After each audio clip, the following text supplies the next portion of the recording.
नमस्कार, मैं हूं रीनू। आप सभी दर्शकों का अन्नदाता कार्यक्रम में स्वागत करती हूं। हमारे देश का किसान जन का पोषक है, वह श्रम का देवता है, अन्नदाता है। उसमें ही भारत की आत्मा निवास करती है। ऐसे ही किसानों की प्रगति के लिए हम खेती बाड़ी से जुड़ी हुई बहुत सी नई लाभकारी जानकारियां हर रोज सुबह लेकर आते हैं। तो चलिए कार्यक्रम शुरू करने से पहले देखते हैं आज क्या है अन्नदाता में। बरसात के मौसम में दुधारू पशुओं की देखरेख और प्रबंधन।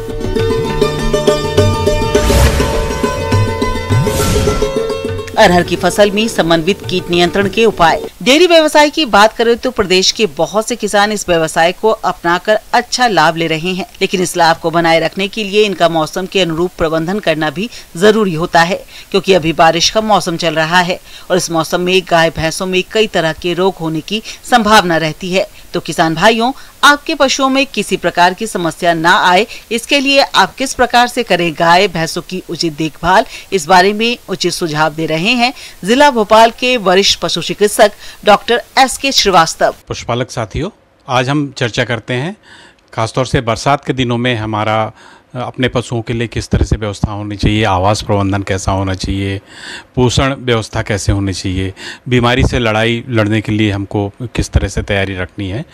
तो सबसे पहले शुरुआत आप देखिए कि बरसात में होता क्या है। हमको जिस तरह से बरसात के पहले सारी व्यवस्थाएं करनी पड़ती हैं, हमारे घर को व्यवस्थित करना पड़ता है, उसी तरह से हमको अपने जो हमारी आमदनी बढ़ाने में पर्याय हैं, हमारे पशु हैं जो दूध उत्पादन में रहते हैं, तो उनको हमारी व्यवस्थाएं बहुत ही सुनिश्चित करना पड़ेगी। पशुपालक भाइयों, जैसा कि आप सभी जानते हैं, अभी बरसात का मौसम चल रहा है और यदि आप इस मौसम में भी गाय भैंसों से अच्छा दूध उत्पादन प्राप्त करना चाहते हैं, तो पशुओं को बरसात के प्रभाव से बचाने के लिए आवास प्रबंधन का ध्यान देना होगा। तभी आपको पशुपालन व्यवसाय से अधिक लाभ मिलेगा। हमको शुरुआत से ही ध्यान रखना पड़ेगा कि हमारे जो दुधारू पशु हैं, गाय भैंस हैं, उनके लिए शेड हमको ऐसी जगह बनाना चाहिए जो कि थोड़ा सा उथली जगह हो, पानी वहाँ इकट्ठा ना होता हो। उसके अलावा अगर पुराना शेड है तो उसमें अगर लीकेज है पानी का, छत से पानी का अंदर की तरफ आना जारी है, तो उसकी व्यवस्था पहले से कर लें ताकि उसमें कोई मरम्मत कार्य यदि निकलता है तो उसको करवा लीजिए, लीकेज है तो उसको सुधरवा लें। इसके अलावा जो शेड होता है उसमें छज्जा जो निकला रहता है उसको भी ध्यान रखें। अगर कम से कम 2.5-3 फीट का छज्जा आवश्यक है, नहीं तो अधिक जो तेज़ बारिश की बौछार आपके शेड में आएगी। ये हमेशा व्यवस्थित कर लें।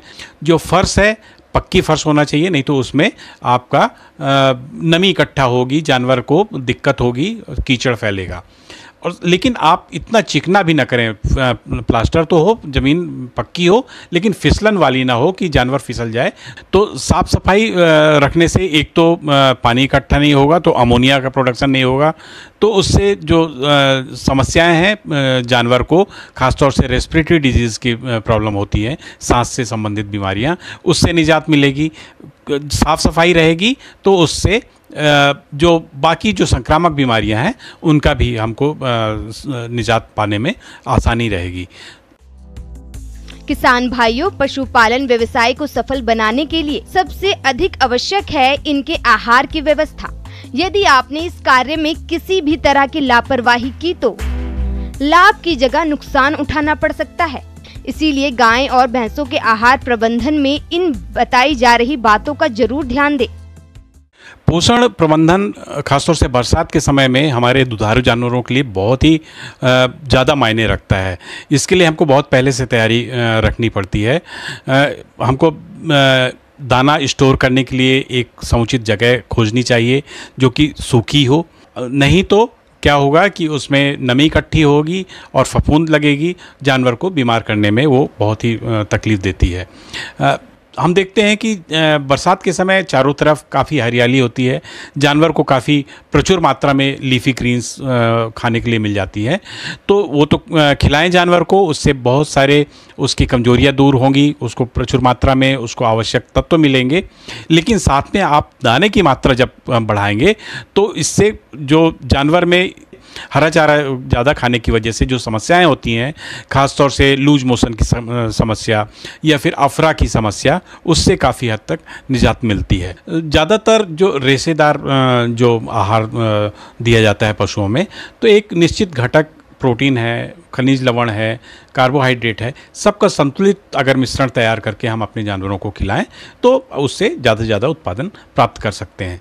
तो जहाँ तक हम घटकों की बात है तो उसमें हम लगभग मक्का 40%, खली 25%, चोकर 32%, फिर मिनरल मिक्सचर 2% और एक जो साधारण नमक होता है वो लगभग 1% मिक्स करके आप अपने एक दुधारू जानवर को दे सकते हैं। हमारे जो दुधारू पशु हैं उनको दूध उत्पादन के साथ साथ उनके अपने शरीर को मेंटेन रखने के लिए भी जो संतुलित आहार है उसकी आवश्यकता होती है।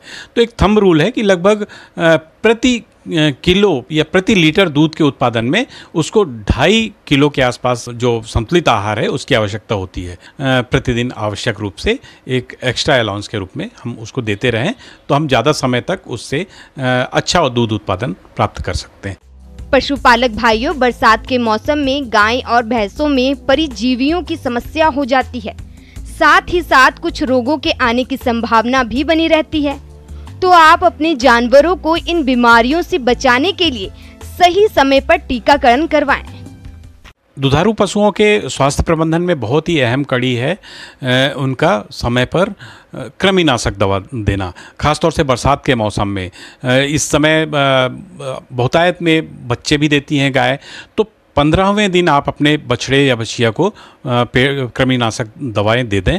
उसके बाद 3 महीने की उम्र तक आपको हर 15 दिन में, 3 से 6 माह की उम्र तक हर महीने और 6 माह के बाद आपको हर दूसरे या तीसरे महीने समुचित कृमिनाशक दवा देते रहना चाहिए। इसके साथ ही ये जो टीकाकरण होता है वो बरसात के पूर्व कर लिया जाता है। लेकिन यदि किसी कारणवश जानवर आपका टीकाकरण होने से बच गया है तो इस मौसम में सावधानी बरतते हुए उसमें खासतौर से मुंहपका खुरपका, हेमोरेजिक सेप्टिसीमिया जिसको गलघोटू बोलते हैं, ब्लैक क्वार्टर, एक टंगिया रोग जिसको बोलते हैं, और एंथ्रेक्स, इन 4-5 बीमारियों से लड़ने के लिए इनमें टीकाकरण अवश्य करवा लें। पशुपालक साथियों, आज हमने जो चर्चा की है उसको आप अगर अच्छे से अपनाएं तो बरसात के मौसम में आप अपने जानवर का उचित रख रखाव, उसका आहार प्रबंधन और व्यवस्थापन करके ज़्यादा से ज़्यादा अपने पशु का उत्पादन के लिए उपयोग कर सकते हैं और मुनाफा प्राप्त कर सकते हैं।